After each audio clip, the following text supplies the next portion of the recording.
सबैलाई नमस्कार। म वेदप्रकाश उपाध्याय।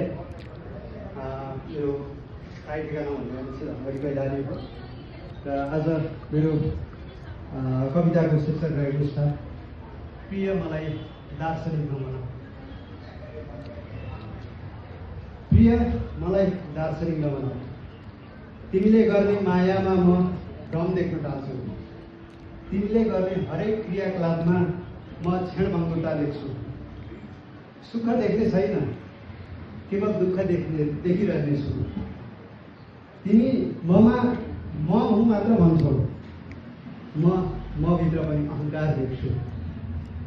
हरेक कुरा कुदोषी मलाई नै देख्छौ।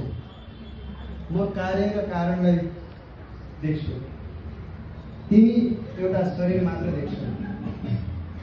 म भने स्थूल र कारण शरीर दुईटा शरीर देख्छु। तिमी संसारलाई सप्तो देख्छौ, म त्यसमा केही देख्दैन। आत्मालाई भूत भन्छौ, आत्मालाई भूत भन्छौ, म त्यसलाई चैतन्य तत्त्व भन्छु। प्रिय तिमी हरदम अपेक्षा र उपेक्षा चाहन्छौ। म भने अपेक्षा र उपेक्षाबाट टाढिन चाहन्छु। तिमी मलाई बन्धनमा बसौ भन्छौ। तिमी मलाई बन्धनमा बसौ भन्छौ। बन्धनले मोक्षतिर जान दिँदैन म भन्छु। तिमी जहिले पनि यावत जीवेत सुखम जीवेत दृढं कृत्वा घृतं पिबेत भन्छौ।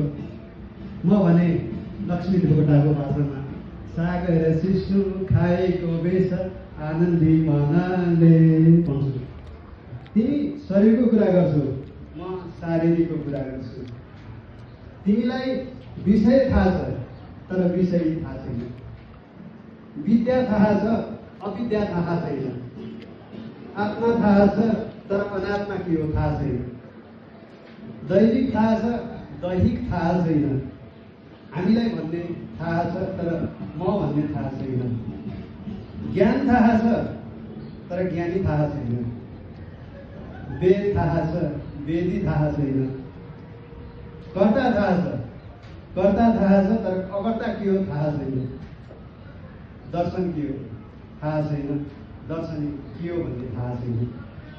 तिमीलाई म भन्ने नै थाहा छैन, कसरी तिमी मलाई दार्शनिक बनाउँछौ। प्रिय मलाई दार्शनिक होइन, मलाई दार्शनिक नबनाऊ।